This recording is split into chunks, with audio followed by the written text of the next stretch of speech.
Good morning, everyone. Thank you for those who are coming here in person. And also good morning to the participants online. I believe so there's a few from Malaysia, Australia, and Japan. Thank you for those who joined online. I'm Nur Huda. I'm an academics from Malaysia, Japan International Institute of Technology, Universiti Teknologi Malaysia. And today I'll be the chair for today's session.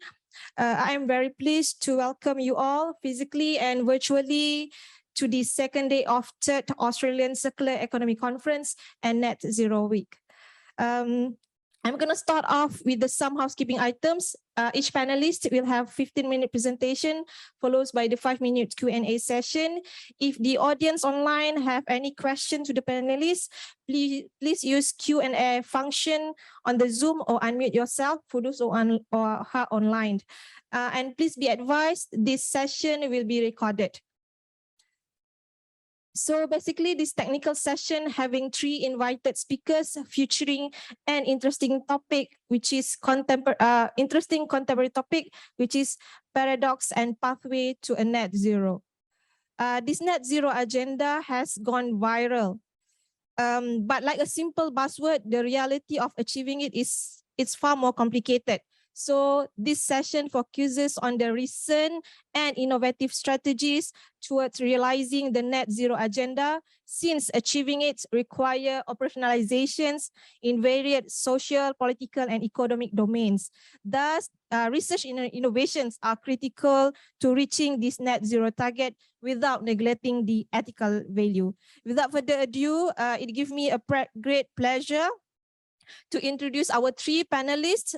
First, Professor Sharifah Rafidah Alwi from Universiti Teknologi Malaysia. Warm welcome, Prof.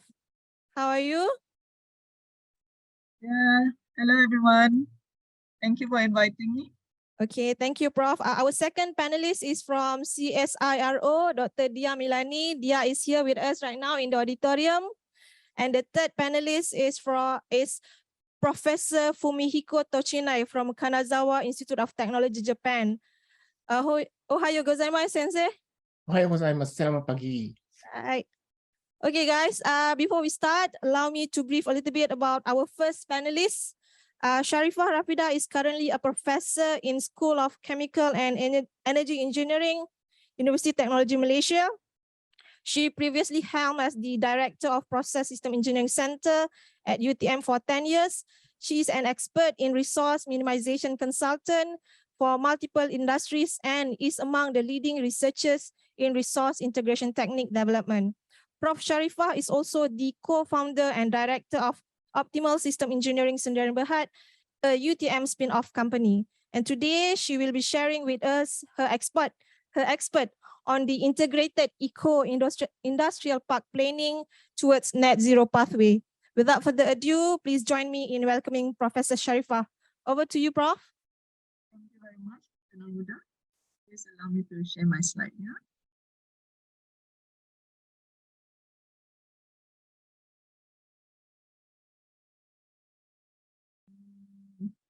I can't seem to find the share slide button. Oh yeah, okay, sorry.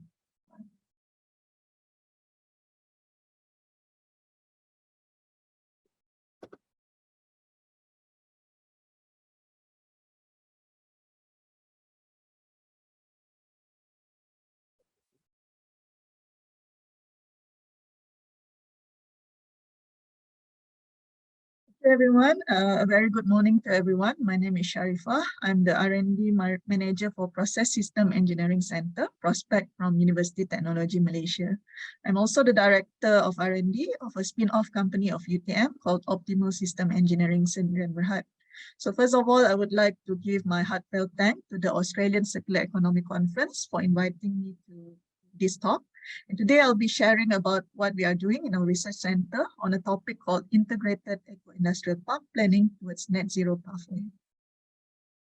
Right, so this will be the content of my presentation today. I'll talk about what is NZE, just to give a start off because I'm the first speaker, and then why we should go towards net zero emission. How do we go towards net zero emission? I'll be sharing some of the country perspective as well as the industrial role towards NZE in particular. And then I'll talk more about how we can achieve more and how can we realize NZE further in a faster way, by using eco-industrial park. So then I'll talk about what is EIP, eco-industrial park, how it can help to achieve net zero emission. And I'll also talk about the role of process integration in this direction and what can universities do to help make it more well-known to the people, to the students and everyone so that we can all implement this direction together. All right, so first of all, I'll start with what is NZE and why we should go towards net zero emission. So as we all know, global warming, caused by the greenhouse gas emission is getting worse. If we reach the 2 degrees C temperature rise, then this climate change will become worse and worse. Even in Malaysia, we have more frequent flood problems, flood problems, drought, increase of diseases, and many, many other things. So we all know about climate change is happening. We all know that we have to do something, and net zero emission is the direction that everyone is pledging, so that we can try to keep the global warming and the increase of temperature not more than 1.5 degrees C. So the direction towards net zero is basically to make sure that the Earth is limit not more than 1.5 degrees C, because if this happens, then more and more climate change, which is more severe, will happen in the future. So because of that, in the Paris Agreement, many countries are pledging to reduce 45% of their emissions by 2030 and to reach net zero by 2050. So for those of you that maybe are not familiar with what does net zero means, but I believe most of the people here already know what is net zero. Basically, net zero emission does not mean totally zero emission. It means that we as a country, as an industry, as a person, as building owners, and so on, we have to try to reduce emissions, greenhouse gas emission, as much as possible. But there will be a limit where we cannot reduce further, because we still use energy. Energy still comes from fossil fuel. To eliminate it 100%, for example, will take too much effort, a lot of effort, for example, renewable energy and so on. So we need to also go towards the second measure, which we first try to minimize as much as possible. And then after that, the remaining, we have to think, how can we remove this CO2 towards zero emission, for example, from sequestration, from offset, and from the CCUS, like how do we utilize it and convert it to others, or how do we store it so that CO2 is not being emitted to the environment. So basically, net zero is a balance between the amount of greenhouse gas produced and the amount removed in the atmosphere. Right, so how do we go towards net zero emission? So many countries has already pledged towards this net zero emission because of the directions to reduce the CO2 emission. So to date, based on United Nations, more than 70 countries, including China, United States, and EU, have already set a net zero emission target. So many are targeting 2050 for this net zero emission target. Some are targeting earlier, and some are targeting even later.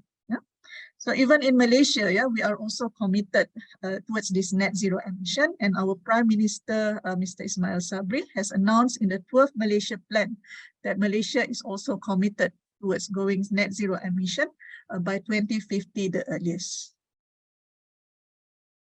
So net zero emission, many countries are talking about it. If you Google and search, there are many directions and strategies that each countries have set towards this net zero emission. One of a very good paper that talk about how countries can go towards net zero emission is a paper by the International Energy Agency. So they lay out quite a very good roadmap on how globally countries can go towards this net zero emission.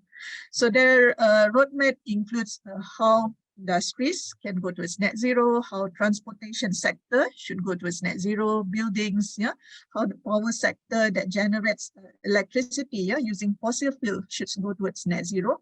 And for example, how if we still have this remaining CO2, what should we do with it? How do we convert it? How do we utilize it, or how we store it? So it's not being emitted globally.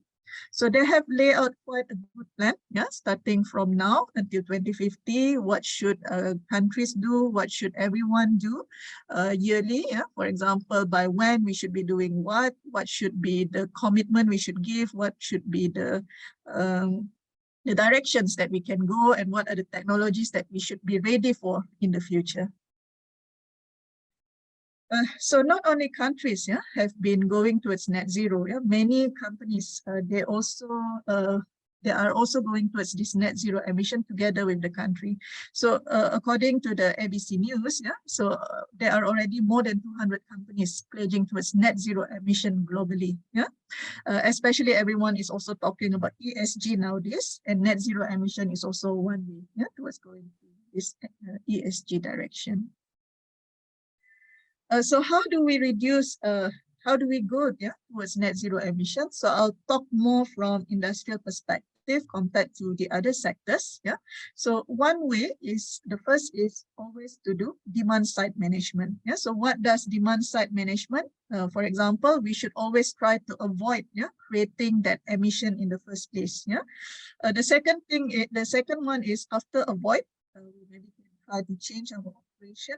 Maybe can try to change our reactions and so on. The second is to go for reduction. First, avoid, try to choose a different reaction path, maybe. Second is to reduce the emission, yeah, maybe by having a more energy efficient system. And next is, so this is demand side management. The next thing is, we should manage it from three ways. Yeah, one is demand side. The second is supply side management. Supply side is, for example, the fossil fuel that you use to generate electricity or thermal energy. Yeah. So supply side management means, for example, you can do fuel switching. Yeah? So for example, like instead of using fossil fuel to generate electricity, you can use a greener source, like using renewable energy, solar PV, biomass, and other. Right? So supply side management is about going towards a greener source. Also, how do we make sure that we have a more efficient use of resources to generate all this energy, yeah, that we are using currently? Finally, after we have managed our supply side, the demand side, there will still be remaining CO2, as I have mentioned previously. So this is where end of pipe management is important. Yeah. So end of pipe management means we have to try to reduce the emission being emitted, make sure that it's clean, make sure it's not polluting our environment. And at the same time, we should try to think how we can sequester, yeah, how we can absorb this CO2, convert it to other products, yeah, other mineralization and so on. And then the remaining one, we have to think, let's say, for example, we cannot absorb anymore, maybe because, for example, our area don't have too much trees and so on. We may need to offset, yeah, by maybe you can purchase carbon credit from other countries or other places, right? So this is a common carbon management hierarchy on how we can go towards net zero emission. And many industries, when they are designing their roadmap for net zero emission, they're using these 5 directions in this carbon management hierarchy. So in this talk, I want to talk about, okay, so many countries and many industries, yeah, especially, are going towards net zero emission. But if we are to work alone, yeah, then we are going to just gain, maybe if we work alone, yeah, we'll go towards net zero, but maybe it will only benefit one industry. And it's not going to be easy for that one industry to achieve net zero emission without collaborating with others. Yeah. So what I want to talk here is how we can achieve more instead of each industry having your own net zero emission. How can we achieve more via collaborating with others? So what I want to talk here is about how industries, buildings, maybe agricultural sector, transportation sector, and many others, we can work in synergy towards going to this net zero emission pathway. So if we work in silo, yes, we can still maybe achieve net zero emission, but with more efforts. But if we work in synergy, we gain more by having the economy of scale, by having, for example, let's say you produce CO2, but you don't use CO2 in your company. Yeah. So by working with others, maybe other company can use this CO2 and convert it to other products, and that is where synergy can happen. Yeah. What one person waste could be another person wealth, for example. So here I want to talk about circular economy. Yeah. So instead of thinking in silo, like for example, let's say one industry consuming natural resources as well as utilities to produce a product, and at the same time they will be producing some waste and byproducts. We should think about synergy, yeah, as I have mentioned previously. So if we, for example, we have waste or emissions coming from one industry, is it possible that we use it, we utilize it for another company? And this is what we call circular economy, where we think about industrial symbiosis. Yeah. So here, if we talk about industrial symbiosis, that is one way. So let's say this is one industry consuming fuel, electricity, and so on, and producing emission, waste, and so on. Yeah. If we look at the demand side that I mentioned previously when I was showing the carbon management hierarchy, yeah? So what we are doing is we are trying to avoid and reduce within a single company. Maybe we can improve our energy and material efficiency within that single company. And then let's say we have a heat recovery, or we recover, we recycle and everything within the company. And we can also like do energy upgrading, heat pumps and so on. But that is limited to one company.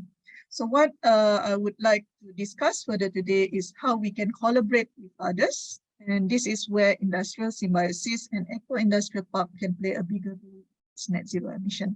So if we see here, let's say one company has already minimized their carbon emission waste as much as possible, but there are still emissions, there are still byproducts that they cannot utilize in their company, and they still have to emit it. Yeah. So this is where if we can find a collaboration, find a synergy. What if one person waste can be another company wealth?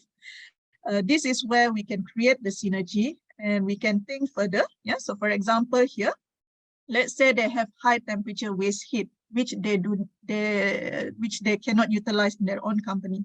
Another company maybe needs this extra heating. Yeah. So what we can do is maybe we can send the heat from one company to another company.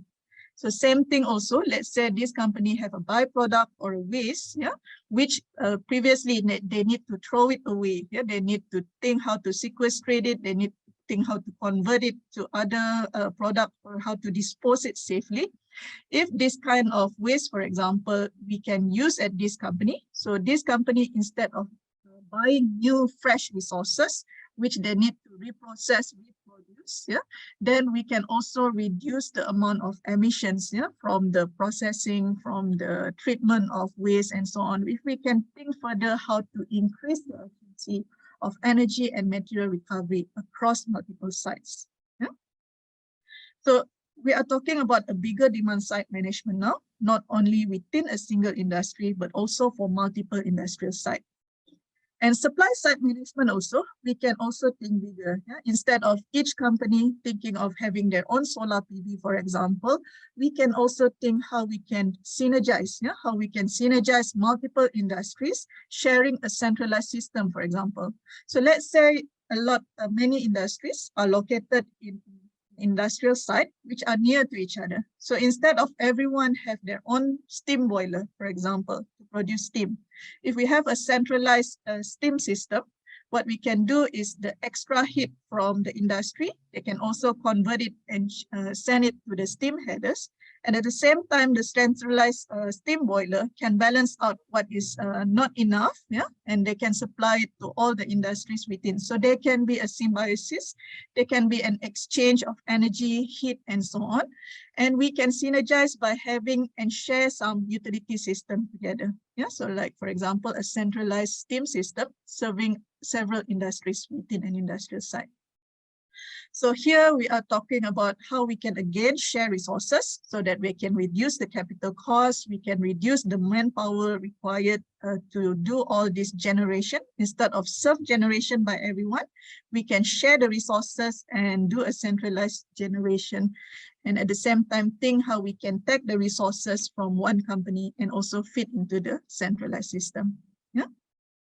And finally, the end of pipe emissions. Here again, it's also possible to synergize. Yeah. So for example, let's say we collect all the landfill waste in one place, and then all this landfill waste we can convert to biogas and so on. If we have a waste which can be converted into energy, yeah, maybe we can collect all this waste which can be converted into energy, and then having a centralized system that can help to minimize and look at how we can generate energy from this waste, for example. And at the same time, we try to think how we can sequestrate, how we can convert it into utilization and so on. Yeah. So here we can see that if we look at integrated industrial site planning, we can go bigger. If we work together in synergy, working from the demand side management to the supply side, and finally to the end of pipe management, right? So next one, I want to talk about the eco-industrial park. So what is eco-industrial park? Yeah. So what is eco-industrial park? So eco-industrial park is not only about industrial symbiosis, it's actually about industrial symbiosis and then supply side planning integration, demand side planning integration, as well as the end of pipe planning integration. Yeah. So an eco-industrial park is an industrial park in which business cooperate with each other, yeah, with the local community, even with the residential and anyone besides the industries, to reduce waste and pollution, efficiently share resources, yeah, such as what I have mentioned previously. We can design centralized utility system, we can design centralized waste treatment system. Yeah, so they can share information, they can share material, exchange material, share water, energy, infrastructure, and many other things in order to achieve a bigger goal, which is sustainable development. Yeah, with the intention of not only it will reduce the environmental impact to the environment, but it will also give economic gains to the companies within the eco-industrial park. So for example, let's say a company, they have high waste heat. Yeah, this waste heat can generate steam. Instead of they just cool it down, this waste heat, they can convert it into maybe steam and then sell it to another company. Yeah, so this is how economic gains can be gained by selling waste from a company to become a resource for another company.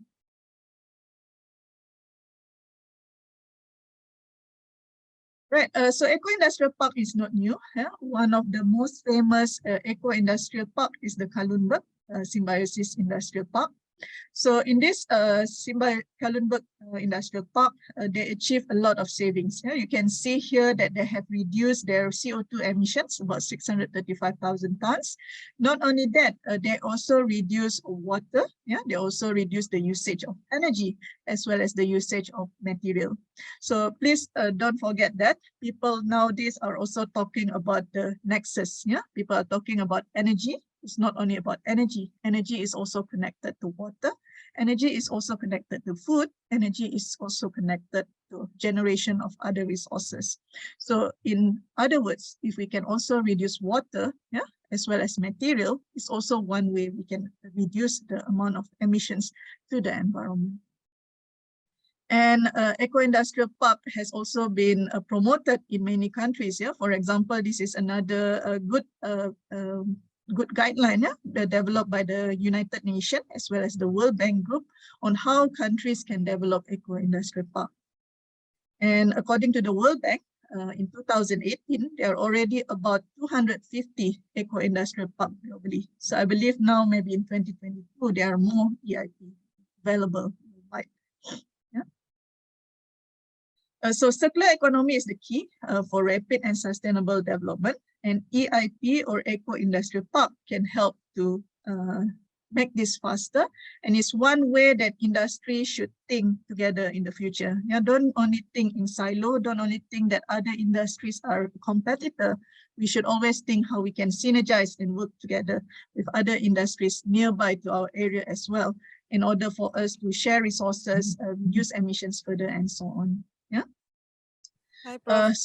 Prof, yeah. if you don't mind to summarize your presentation, please, because we are running out. Yeah, appreciate that. So basically in our research center, we do a lot of research in this area. Yeah, we study about the process integration, looking from the demand side, supply side, as well as the end of pipe emission. And we have also developed a lot of publications. Yeah, so if you're interested to know how eco-industrial park, how process integration can be used in order to plan how to design an eco-industrial parks towards net zero emission, you can also refer to our publications such as this one. Yeah.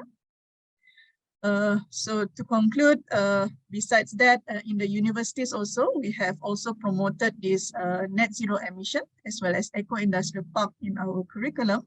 And as a conclusion, I would say that it's timely that industries should work together, maybe by synergizing together, working in eco-industrial parks to achieve this net zero emission pathway.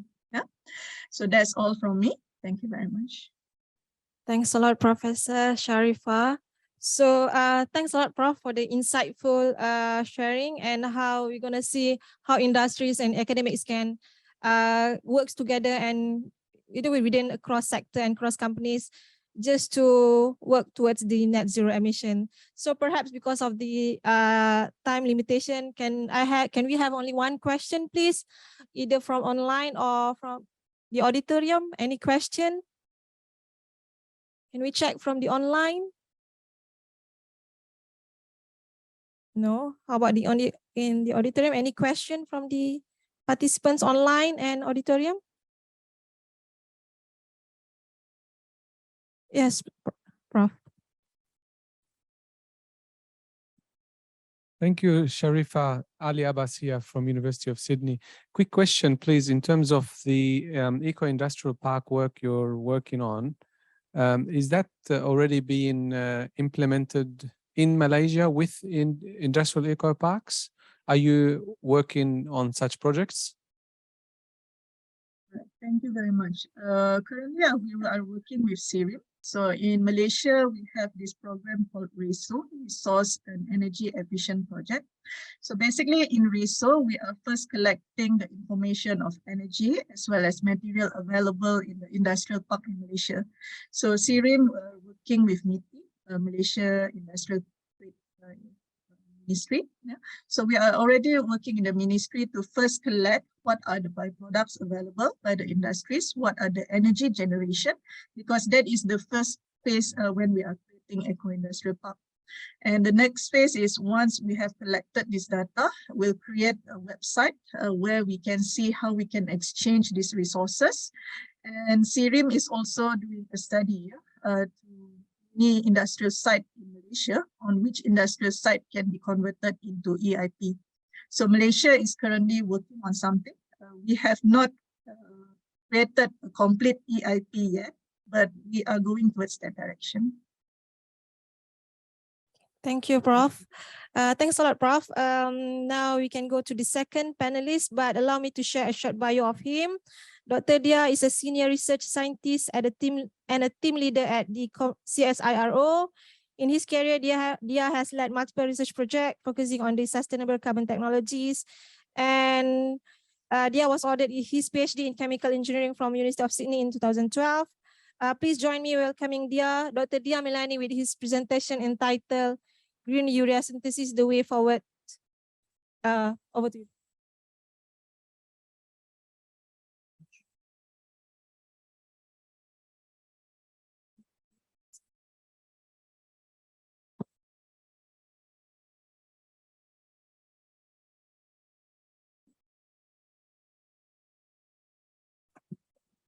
You have to leave.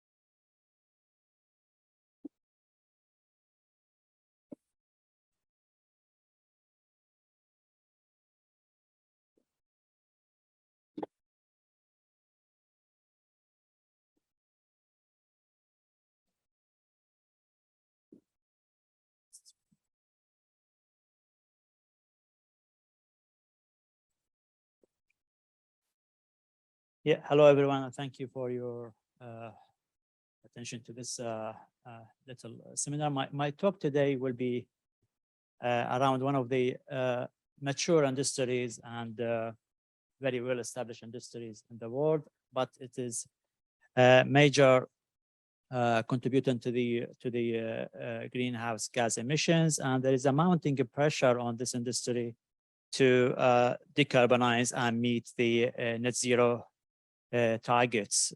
Now, we all heard last night Professor Neil Shah talks about even net negative emissions, which is quite extraordinary.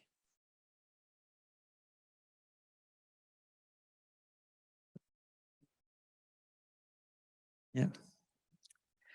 Okay, starting from the world population that is sadly or gladly has passed the 8 billion yesterday, a few days ago. And according to the United Nations projection, by 2030, it will pass 8.5 billion, and by 2050, it will pass 9.7, and then by 2100, it will pass 11.2 billion in the world. And to meet the food demand and agricultural land and also a plant nutrients for this amount of this population, it's quite a challenge here. And it is expected that by 2050, the food production will be raised up by 60% of the current levels. So the key challenge here, how we go forward and meet the food demand for population in those time frames.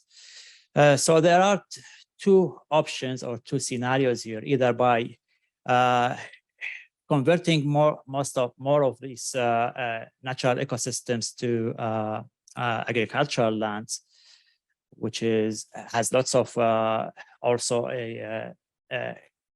GHG emissions and problems, or we intensify the agricultural practice and we use modernized agriculture to meet this food production for growing population in the world. So this figure shows three scenarios here. The first one is we don't use any fertilizers, and as you can see, the purple part is essential emissions related to that scenario, where is the most of the emission comes from the land use that is converted to agriculture. The second scenario is 50% optimized by enhancing the production of food and agricultural products by using fertilizers and other techniques. And the third scenario also shows optimized solution here, where all the emissions are in purple, which means the CO2 or the greenhouse gas emission associated with the production of fertilizers and other practices. But in general, it is lower in terms of the overall GHG emissions. So in Australia, there are many challenges of fertilizer market. It is highly regulated and it is very competitive. And it is also has very limited storage options near the arrival ports, where providers or let's say importers of the fertilizer have to do many planning and also lots of planning and logistics to really forecast and make the demand, meet the demand, not to be oversupplied or undersupplied. Most of the fertilizers are either nitrogen based or phosphorus based or potassium based. Nitrogen is usually for the vegetation growth, and the phosphorus for the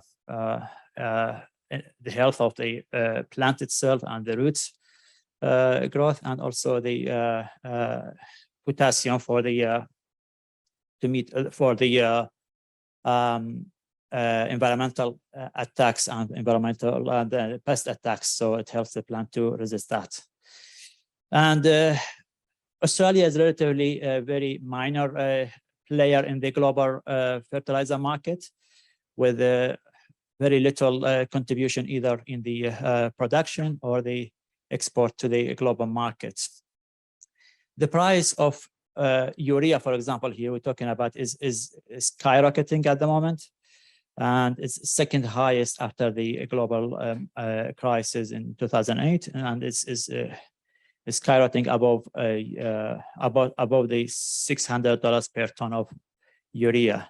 And the orange lines, as you can see here, are representing the monthly demand, which is fluctuating. Depends on the seasons of agriculture, which is usually most of the demand comes in the autumn to winter part of the year.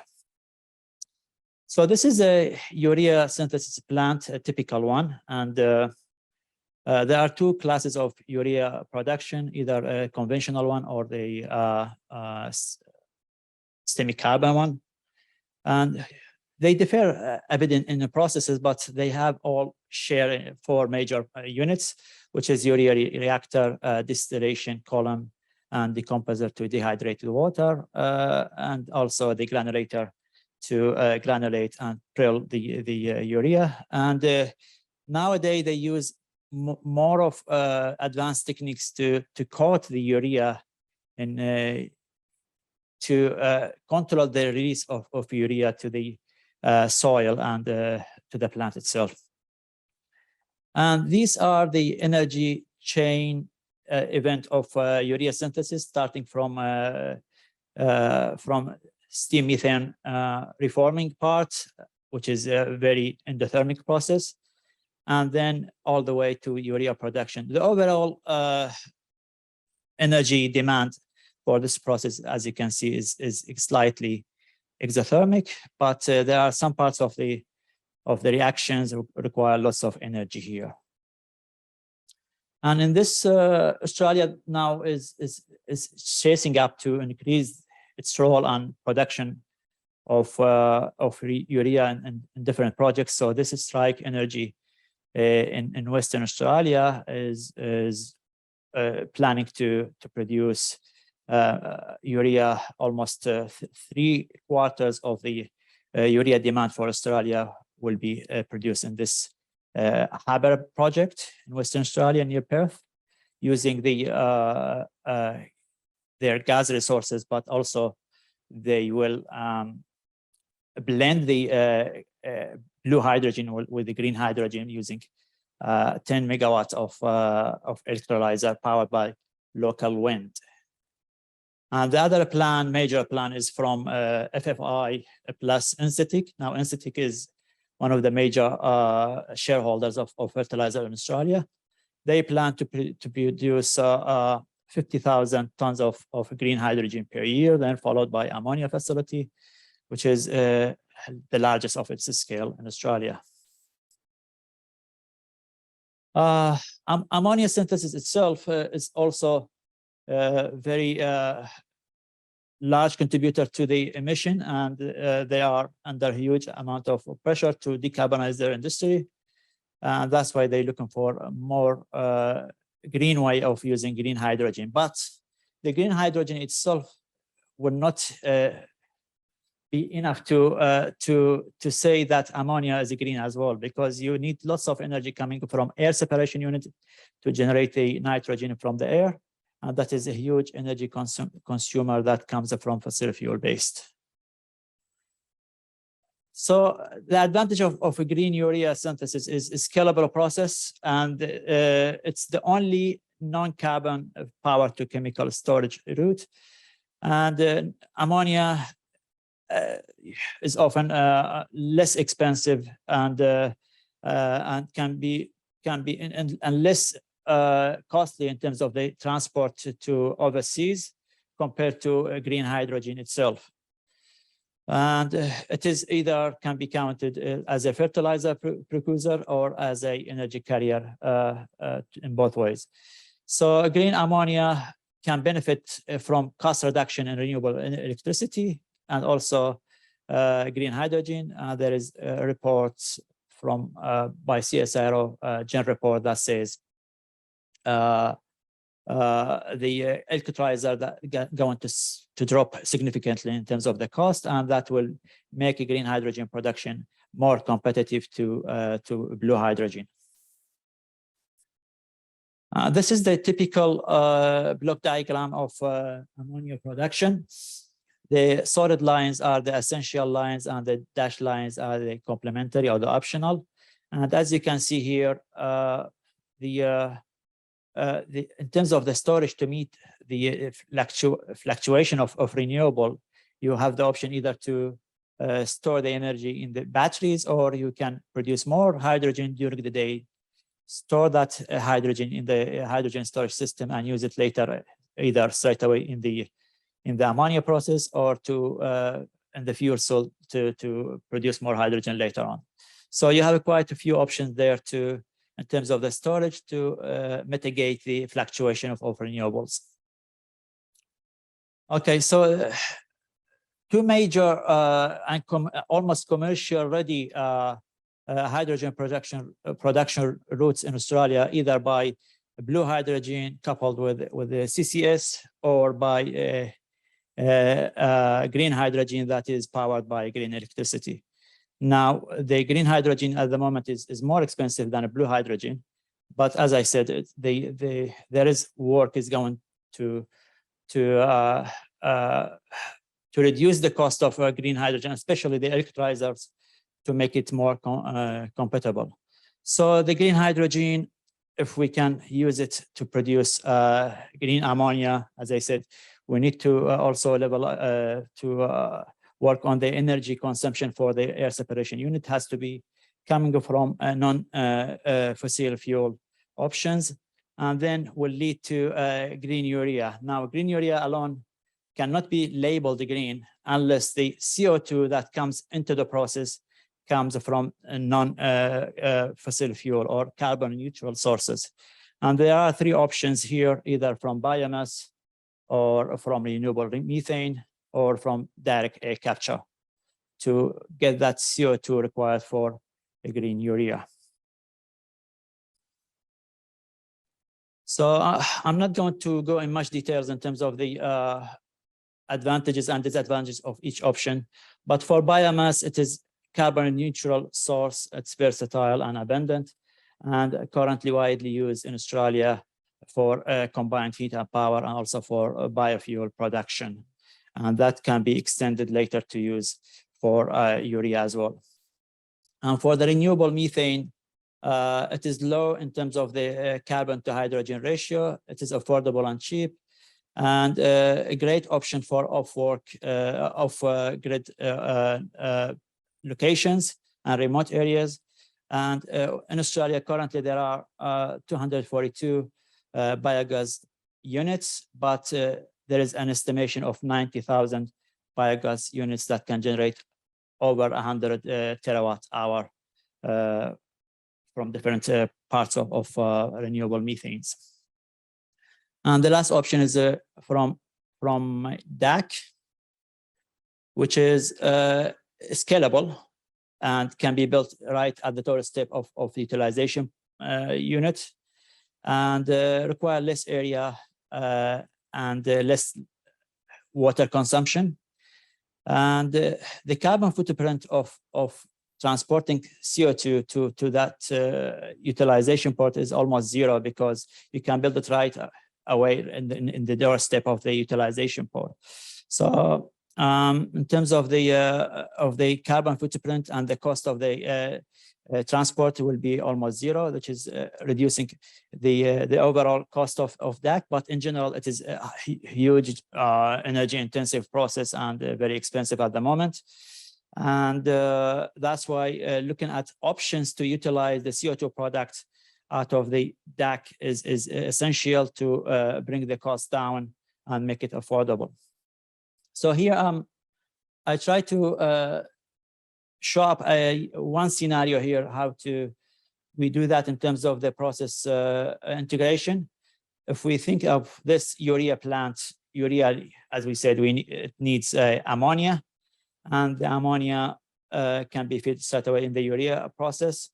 and also it needs CO2 that comes from DAC, and that is going to be fit in the urea process as well, and produce urea from those two processes.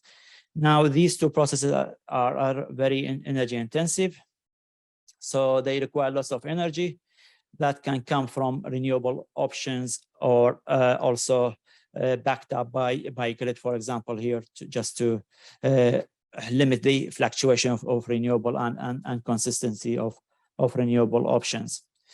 But once you go for a green ammonia and green hydrogen, then you have another two units here, which is electrolyzers and also air separation units. And both of them would require a huge energy to provide hydrogen and nitrogen for ammonia processes.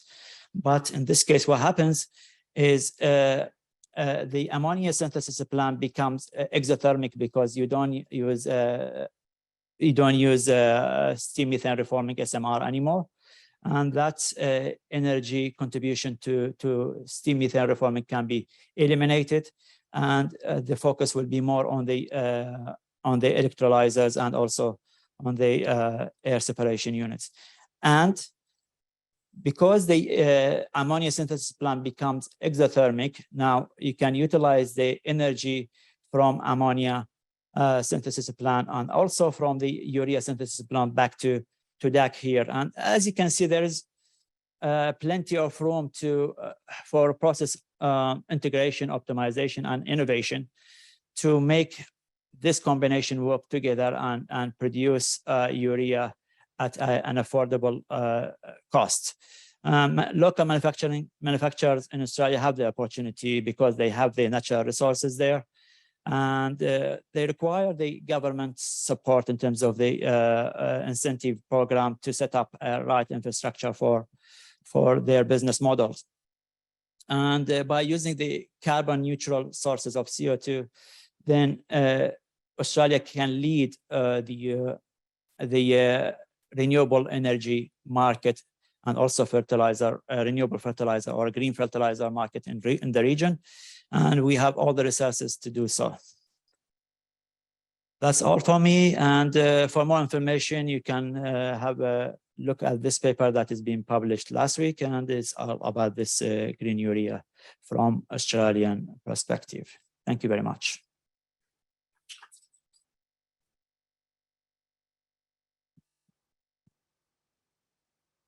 Thank you, dear. Any question from the auditorium? How about the online? Okay, for those who have question from the online, you may chat. You may write in the chat box. We will cover after the end of the session. Is it okay? You may write in the chat box. We will cover the question after the session. Okay. Shall we go to the third panelist? So the third panelist is Professor Fumihiko Tochinai from Kanazawa Institute of Technology, Japan. Over to you, Sensei. Thank you very much. Dr. Lia, would you please give me the permission to transfer the permission to share the slide? Sure, Sensei. Just give me a second, Sensei. Thank you.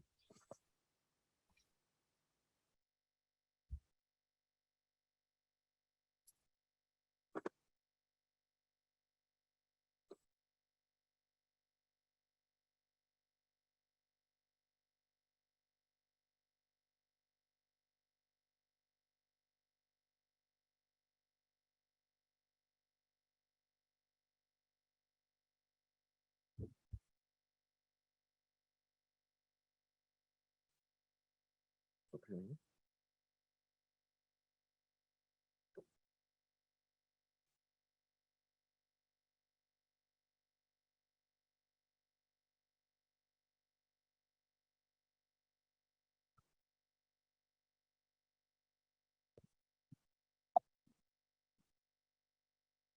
Okay, good morning, selamat pagi, or I should say good afternoon, selamat tengah hari in Australian audience.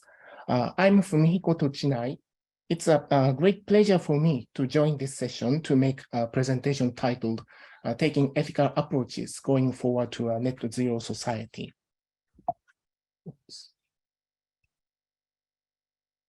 Though this is a technical session, but different from the previous two presentations, my presentation does not focus on the technical details.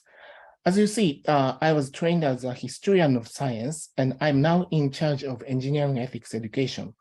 My interest covers an area so-called STS, Science, Technology, and Society Studies. Therefore, in this presentation, I will take external approach, focusing on interaction between science and technology and society. So in the history of human being, as Dr. Dia also mentioned, November 15th this year was a special day. It was a day of 8 billion, when the world population has reached 8 billion. So from the viewpoint of the theme of this session, what does it mean?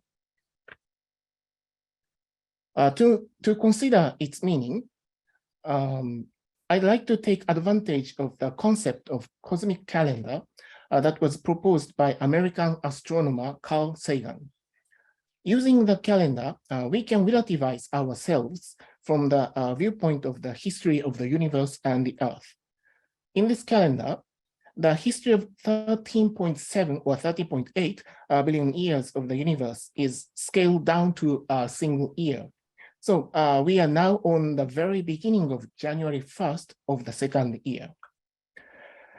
Our solar system was formed on September 1st, and about 3 months ago from today, September 29th, the first life form appeared on Earth.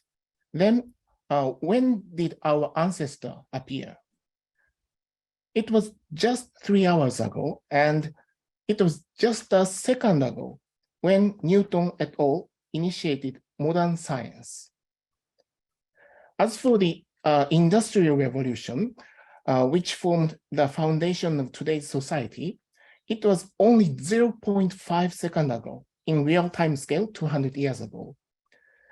In this so short period of time in terms of the history of the universe and the Earth, what have we done? From this perspective, we can easily notice that we are in the era of cataclysmic change. Let's take a look at from two aspects. First, this is the trend of world population after the Industrial Revolution. Until the 19th century, the population had been maintained in the order of a few hundred million for a long time. However, it had doubled in the 19th century and more than quadrupled to have reached 8 billion for the last 100 years.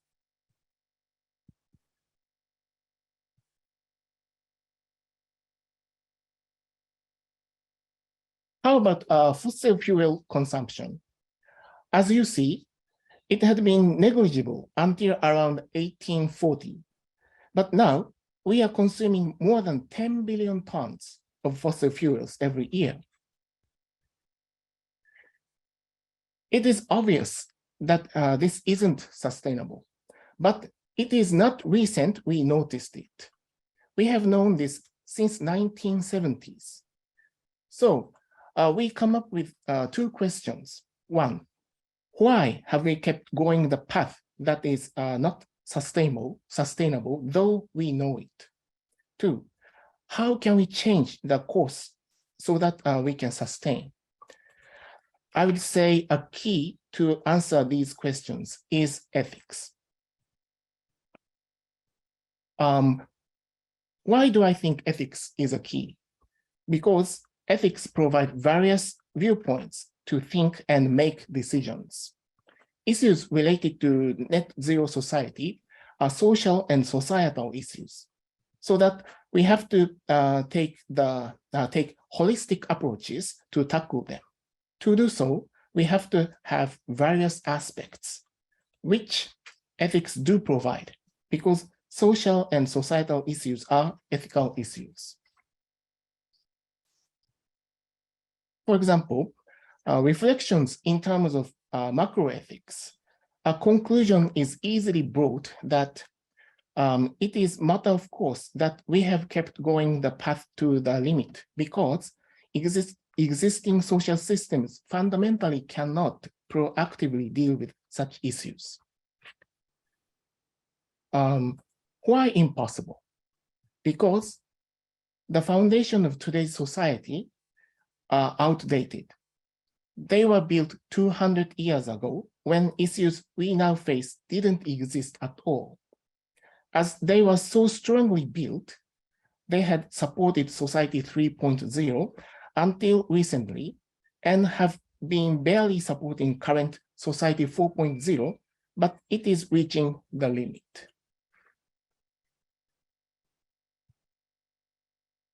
Wait a moment.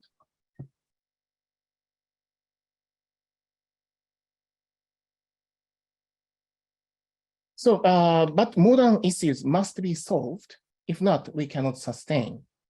Then, conclusion is obvious.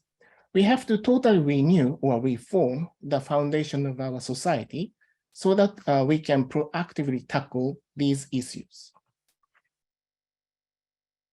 Who should create the new system? It is needless to say that all of us should be involved. However, considering the two factors, scientists and engineers can and should play the central role.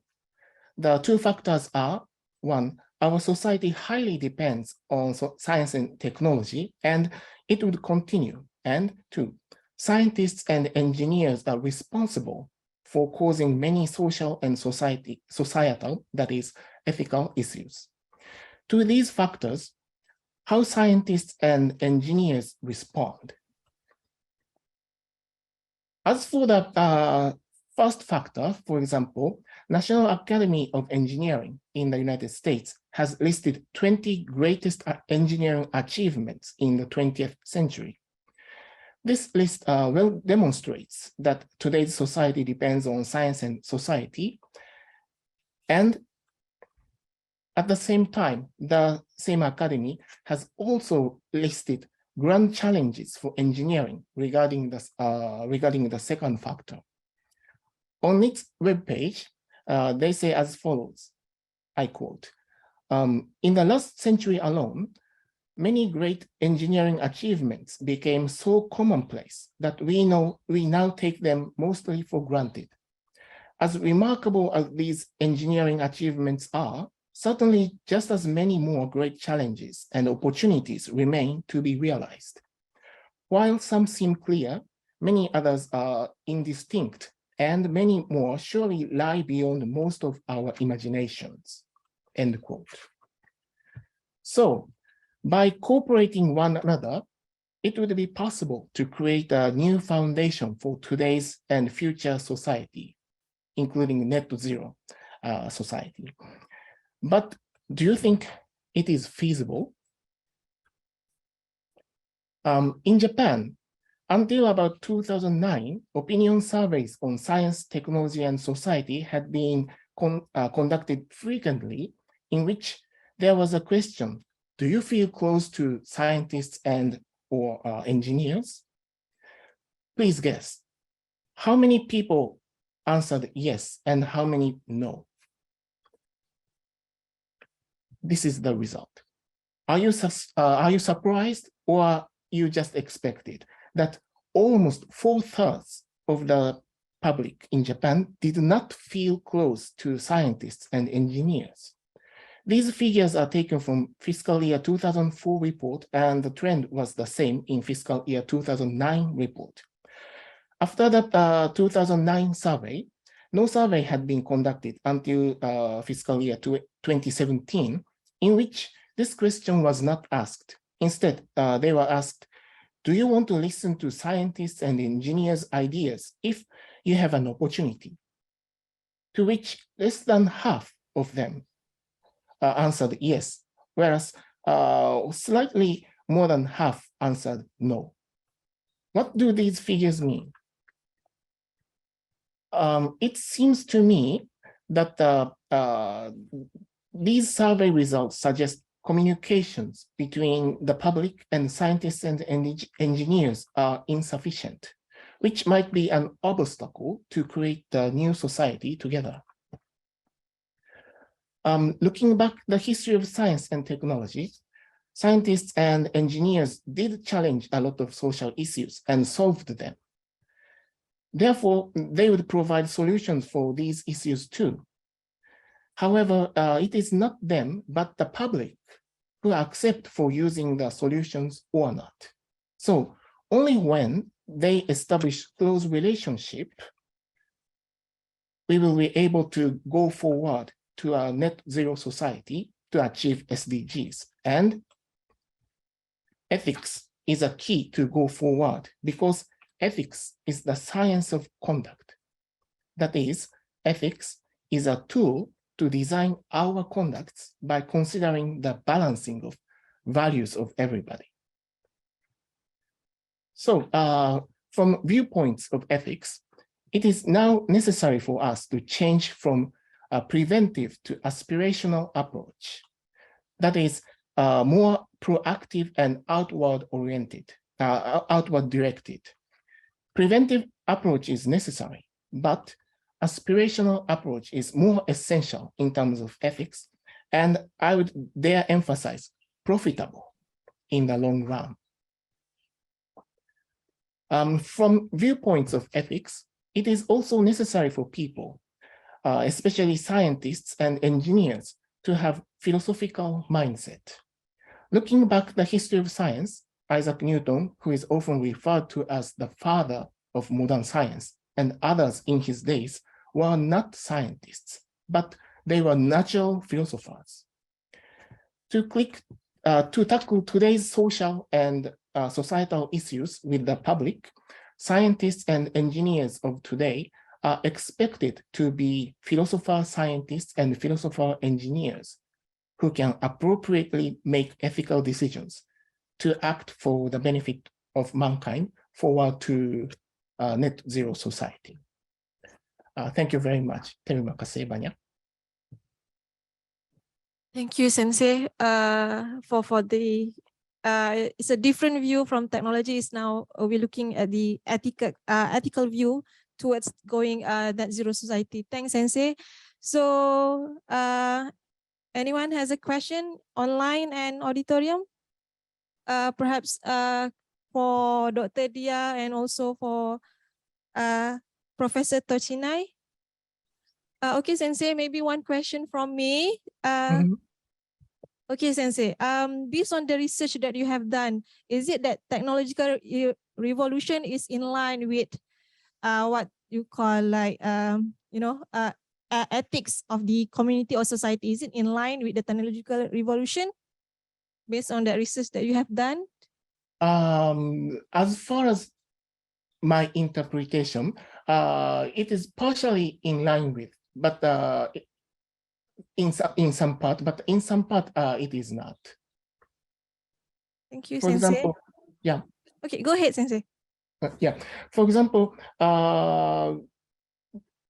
now Prof. Dr. Sharifah and Dr. Dila mentioned about Eco-industrial park. Eco-industrial park and the green urea synthesis. So these researches and practices are perfectly in line with ethics. But sometimes others are not in line with ethics. It's my understanding. Okay, thank you, Sensei. Any last question, perhaps, from the auditorium and online?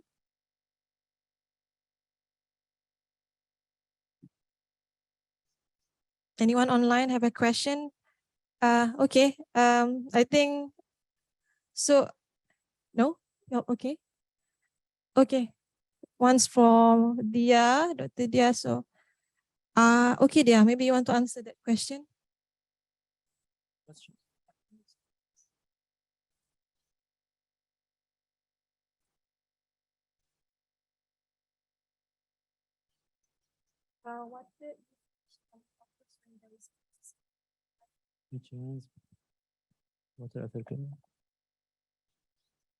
normally occurs when there is a excessive nutrients from human activities, chemical fertilizer including.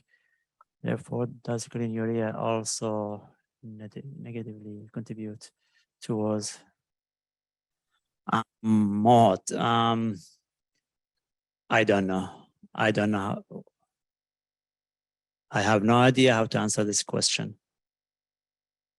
Yeah, but generally speaking, there are, if I understand that correctly, there are ways to control the urea release to the environment. As I mentioned, there is one way is using coatings, and that coating is control the release of urea, because urea is highly soluble in water and soil and moisture.